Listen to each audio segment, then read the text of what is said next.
Buenos días. Hoy vamos a continuar con el avance de la materia y ya nos toca entrar al examen físico regional o segmentario.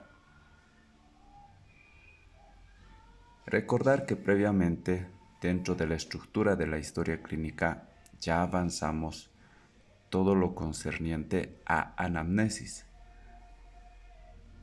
Ahora estamos estudiando el examen físico. En una primera instancia estudiamos el examen físico general y ahora nos toca el examen físico regional o segmentario. Es decir, vamos a empezar a realizar una exploración física segmento por segmento de la anatomía humana. Hoy vamos a empezar con la cabeza. Recordar que la cabeza compone todo lo que es cráneo y cara. Dentro del examen físico vamos a realizar primeramente una inspección de la cabeza. Ello nos va a permitir apreciar una primera conformación general de la misma. En relación a los diámetros predominantes, la cabeza puede ser braquicéfala, cuando el diámetro transversal es cercano al diámetro longitudinal. Dolicocéfala, cuando el diámetro longitudinal está aumentado. Y mesocéfalo, cuando tenemos un diámetro longitudinal y transversal proporcional. La braquicefalia vamos a apreciar en pacientes brevilíneos, es decir, una cabeza ensanchada. La dolicocefalia o los dolicocefalos vamos a apreciar en pacientes longilíneos, es decir, una cabeza alargada. Y la mesocefalia vamos a apreciar en pacientes normolíneos o normocéfalos.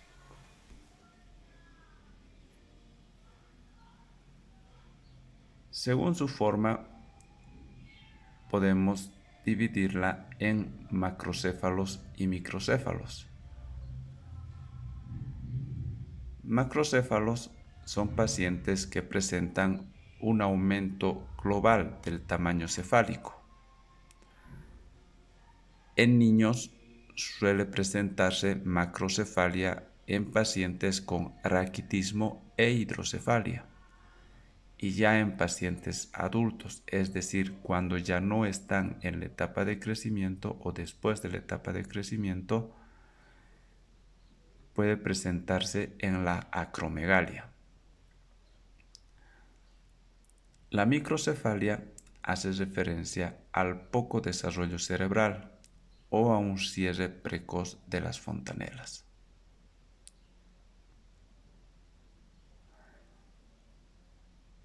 Dentro de las deformidades de la cabeza vamos a mencionar tres.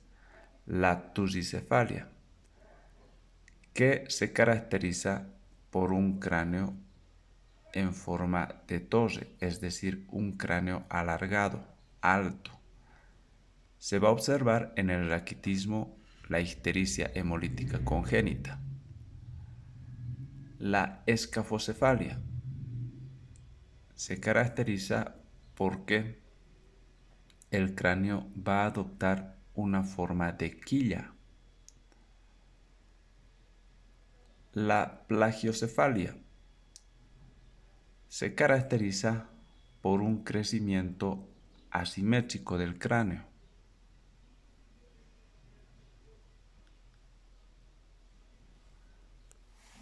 También debemos apreciar a la inspección de la cabeza ciertas posiciones anormales, como por ejemplo en la tortícolis, en la cual existe lateroflexión de la cabeza.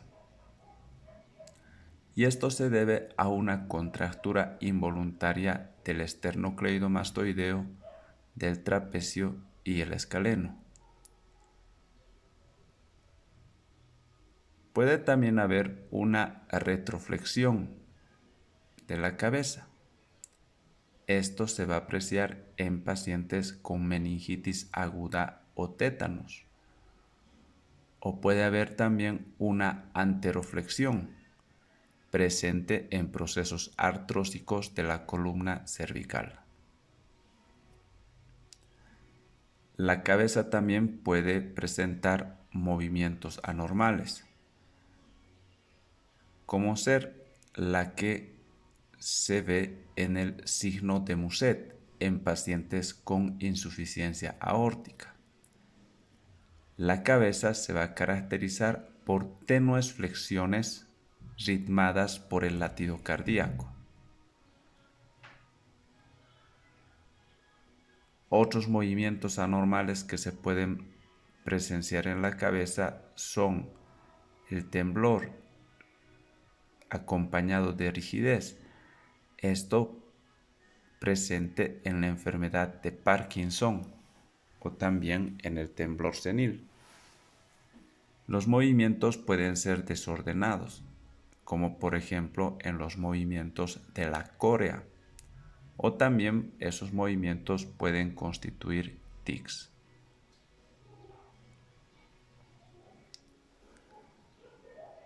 A la inspección de la cabeza vamos a revisar lo que es el cuero cabelludo. Y dentro de este vamos a tener o vamos a poder encontrar calvicie o alopecia.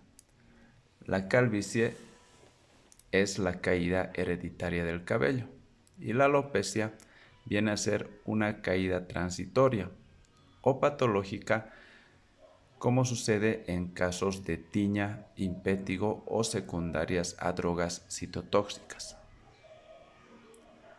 Después de la inspección de la cabeza, vamos a pasar a la palpación de la misma.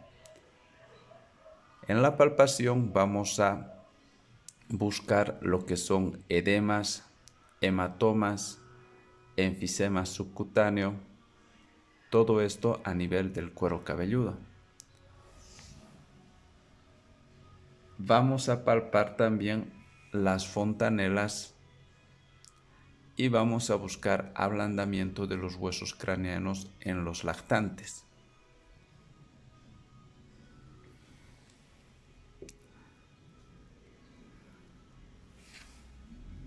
Vemos que en la cabeza, en la parte específica del cráneo, lo que se hace es inspección y palpación.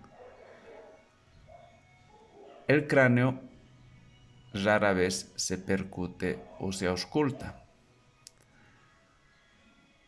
Se percute cuando nosotros deseamos buscar algún signo o alguna anomalía específica. Por ejemplo, cuando nosotros sospechamos de hidrocefalia, podemos percutir la eminencia parietal del paciente esperando una mayor resonancia de la misma.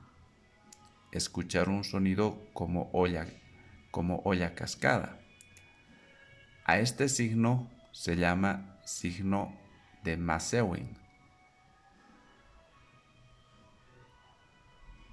Podemos también buscar el signo de Meyerson. Este signo consiste en la percusión de la frente y con la misma el paciente realizar un parpadeo persistente. Esto se aprecia en la enfermedad de Parkinson. Y en la auscultación lo que se busca son soplos, por ejemplo, de fístulas arteriovenosas. vamos a apreciar el signo de Myerson.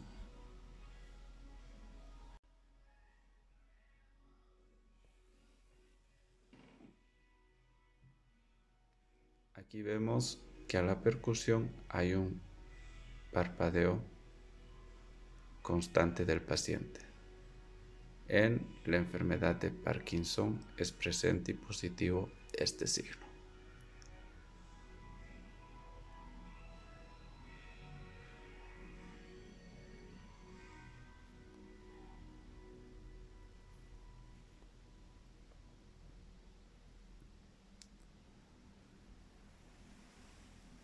En la inspección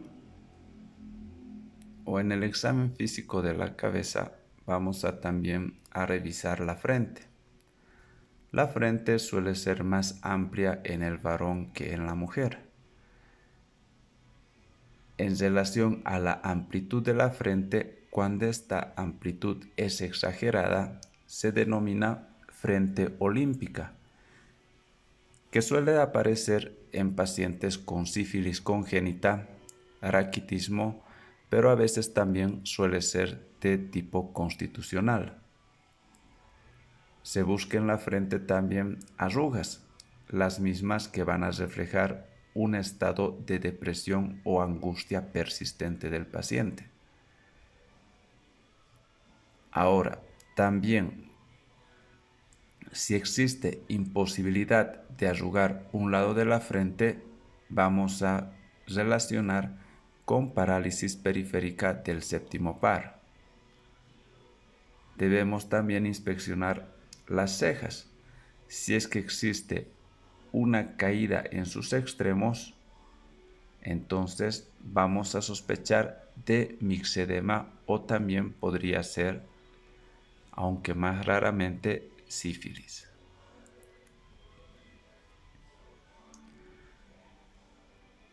Vamos a revisar también los párpados. En los párpados podemos encontrar un edema bilateral que relaciona pacientes con síndrome nefrótico o nefrítico, con mixedema. Cuando el edema es unilateral, vamos a relacionar con traumatismo o también con la enfermedad de Chagas en fase aguda, lo que se conoce como signo de Romaña. Vamos a apreciar también si es que existe inflamación a nivel del párpado. Esta inflamación se denomina blefaritis, que cuando es de curso crónico llega a ocasionar con el tiempo una eversión del párpado, a lo que se denomina ectropión, o también suele ocasionar una inversión del párpado, a lo que denominamos entropión.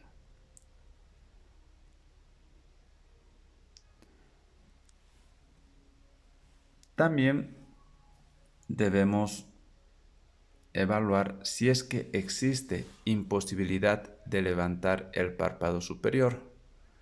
Si es que existe esa imposibilidad de levantar el párpado superior, vamos a relacionar con parálisis del tercer par craneal.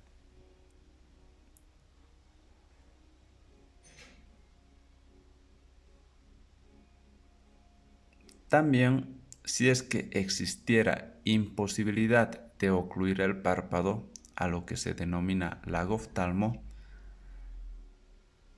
vamos a pensar en una parálisis periférica del séptimo par.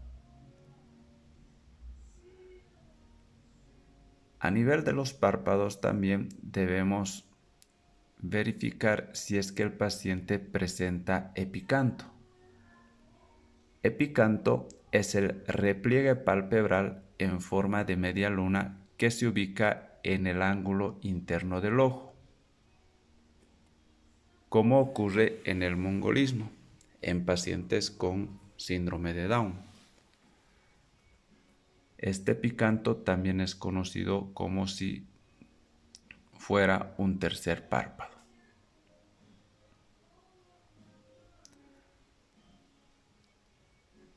Exploramos también el saco lacrimal. Cuando existe una inflamación del sacro lacrimal, vamos a denominar dacriocistitis, que generalmente se debe a la oclusión del conducto lacrimal. Epífora es el aumento del lagrimeo.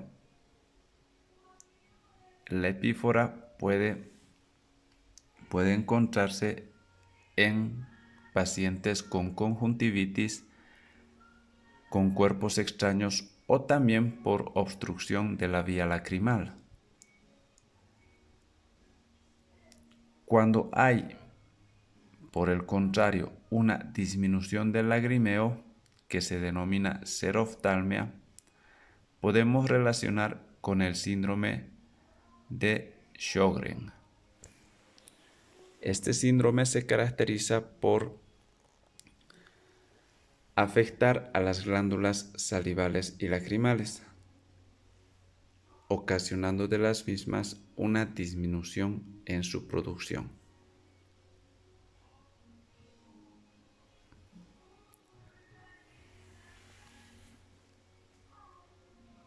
También debemos explorar el globo ocular. De manera externa, vamos a verificar si el globo ocular está protruido o, caso contrario, hundido. Cuando el globo ocular se encuentra protruido, denominamos exoftalmos. Cuando se encuentra deprimido o hundido, denominamos enoftalmos. El exoftalmos puede ser bilateral en la enfermedad de Graves-Basedow o en miopía avanzada. Puede ser unilateral cuando existen tumores expansivos retrovulvares. El enoftalmo puede ser también bilateral cuando el paciente ha experimentado deshidrataciones intensas o en la caquexia avanzada, y puede ser unilateral en el síndrome de Bernard-Horner, como apreciamos en la figura.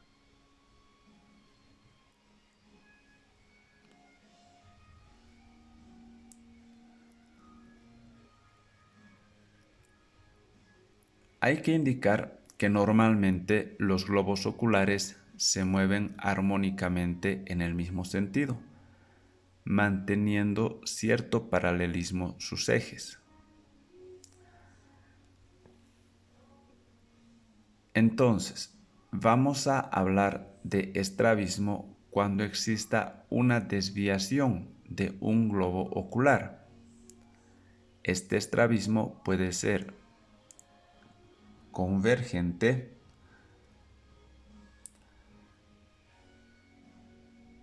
cuando esta desviación del globo ocular es hacia adentro.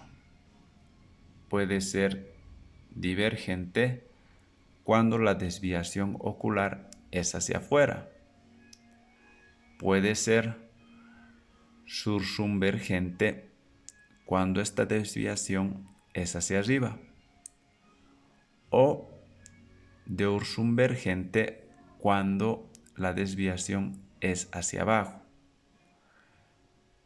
lo que traduce compromiso del sexto par, del tercer par o más rara vez del cuarto par craneal.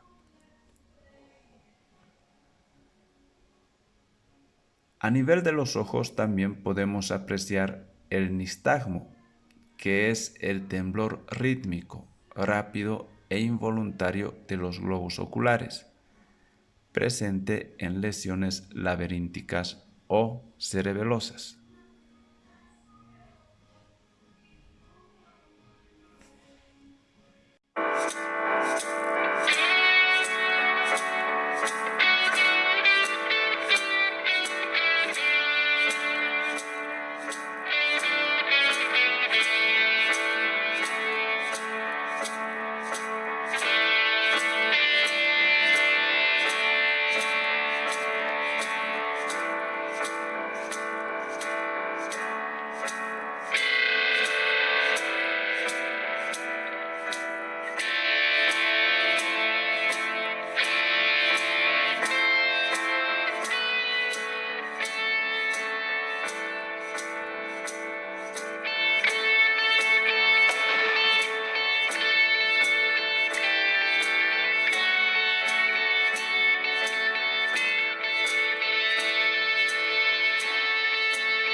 Ahora pasamos a estudiar la córnea, que normalmente es transparente, lo que permite apreciar la transparencia del cristalino o su opacificación cuando existen cataratas. En la córnea también debemos apreciar el arco senil, que es un anillo grisáceo en su parte periférica, que no presenta mayor significación clínica. También podemos apreciar en pacientes con enfermedad de Wilson el anillo de Kaiser-Fleischer. Este anillo se caracteriza por pigmentarse con un color café rojizo y va a rodear el limbo corneal. En la córnea también vamos a buscar opacidades corneales, o también conocidos como leucomas y más vulgarmente llamados nubes, que van a ser secuelas de antiguas queratitis.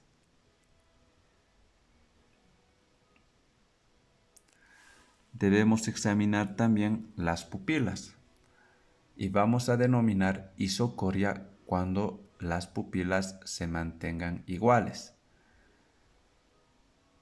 Las pupilas normalmente se contraen con la luz y la visión cercana y se van a dilatar en la oscuridad y con la visión a distancia.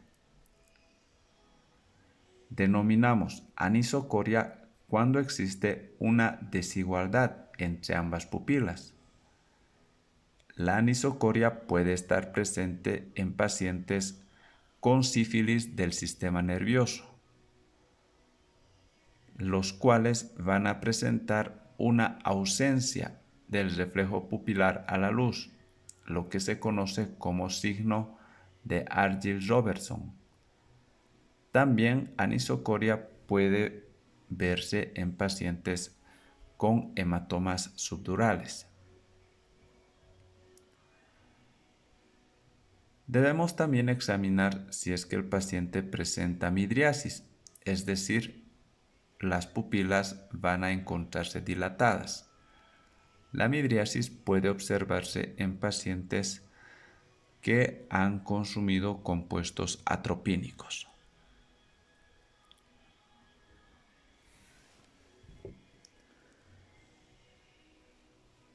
También debemos explorar si es que el paciente cursa con una ceguera total, a lo que se denomina amaurosis, o de lo contrario sufre hemianopsia, que es la ceguera de la mitad del campo visual de alguno de los dos ojos.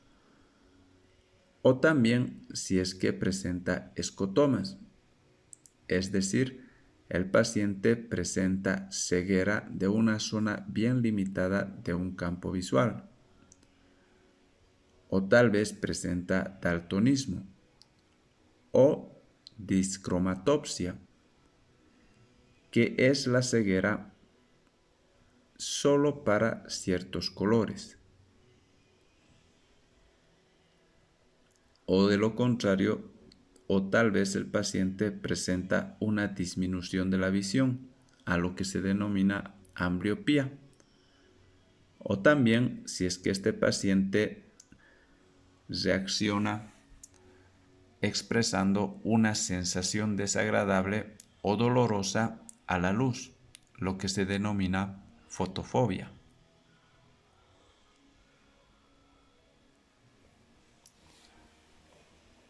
Vamos a explorar también la nariz. En relación a la nariz vamos a primeramente inspeccionar su forma.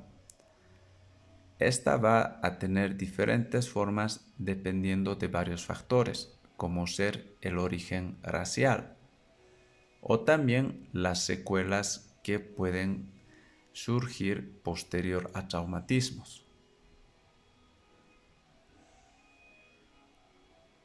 Hablamos de nariz en silla de montar en pacientes que han cursado o cursan con una sífilis congénita. La nariz también puede presentar una alteración que se llama rinofima. Esta consiste en una hipertrofia global de la nariz con color y aspecto afrutillado. La rinofima se aprecia en etapas avanzadas del acné rosáceo. En la nariz también vamos a inspeccionar el color, ya que puede ser un color azulado en casos de cianosis o también puede presentarse rubicunda en casos de lupus eritematoso sistémico o también de alcoholismo crónico. En la nariz también suele apreciarse en pacientes con dificultad respiratoria el aleteo nasal. Se suele apreciar en estos pacientes con dificultad respiratoria, sobre todo cuando esta dificultad respiratoria va asociada a fiebre importante.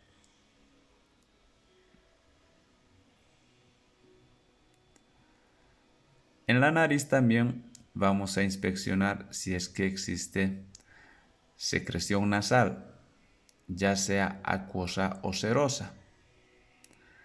La secreción nasal acuoso-serosa suele presentarse en infecciones virales de las vías respiratorias altas. Ahora, cuando es acompañada de frecuentes estornudos, vamos a relacionar con rinitis alérgica.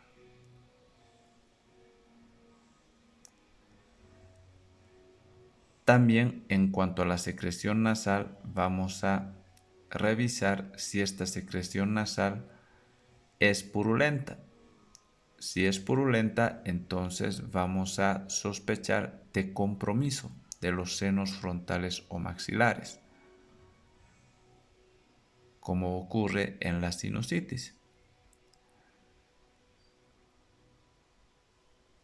Se denomina ocena o rinitis crónica atrófica a la que es resultado de una atrofia progresiva de la mucosa nasal y del esqueleto óseo. En la ocenorinitis va a existir secreción espesa, verdosa, costrosa y fétida, que va a resultar intolerable para todas las personas que están cerca al paciente, pero no para él. El paciente en este caso es un paciente anósmico. También en la inspección de la nariz se va a verificar si existen hemorragias nasales, es decir, epistaxis.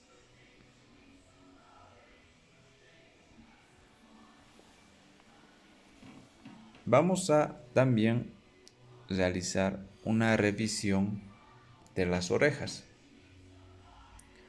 En relación al tamaño de las orejas, estas pueden ser macrotía o microtía.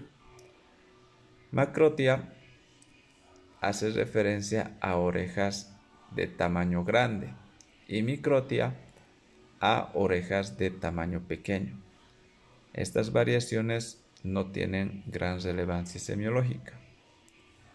En las orejas debemos evaluar también el color, ya que cuando adquieren un color violáceo, vamos a relacionar con casos de cianosis e hipoxia. Cuando el color es pálido, vamos a relacionar con anemia. O cuando está amarillento, con cualquier causa que ocasione ictericia. En las orejas también podemos apreciar unos pequeños nódulos de consistencia dura en el hélix, en pacientes con gota.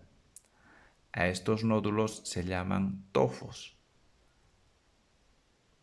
También debemos explorar en busca de sabañones, que constituyen una inflamación rojiza del hélix a causa del frío intenso y que suelen producir en el paciente picor y quemazón. Exploramos también el conducto auditivo externo en relación a salida de líquido. Cuando existe salida de líquido por el conducto auditivo externo y el paciente tiene antecedentes de traumatismo encefalocraneano, este líquido puede ser líquido cefalorraquídeo, el cual va a traducir una fractura de base de cráneo. O también, a través del conducto auditivo externo, puede haber salida de pus. Cuando hay salida de pus, nosotros debemos sospechar en otitis media supurada.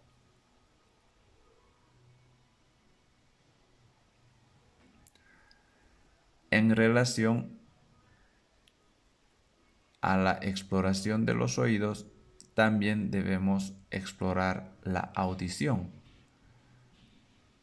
La audición va a estar exaltada en la hiperacusia o puede estar disminuida en la hipoacusia, o finalmente puede existir una sordera total, a lo que se denomina acusia.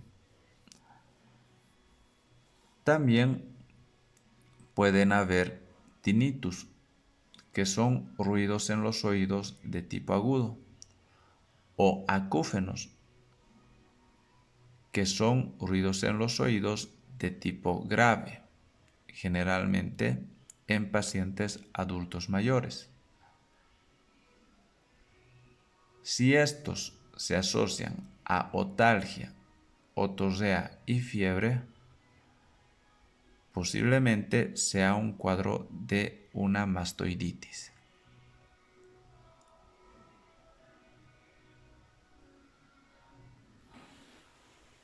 También en la exploración de la cabeza debemos explorar la glándula parótida.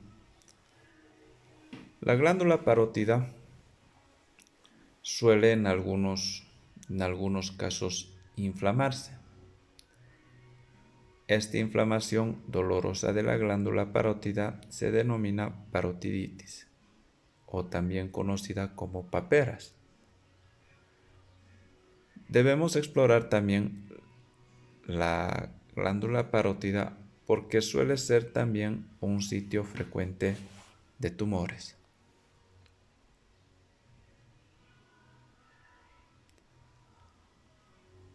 Bueno, hasta aquí vamos a quedar en lo que es el estudio de la cabeza. La siguiente clase vamos a continuar con el estudio de la boca. Vamos a continuar con todo lo que es también el estudio de las encías, los dientes, la lengua, hasta terminar por completo el estudio de la cabeza.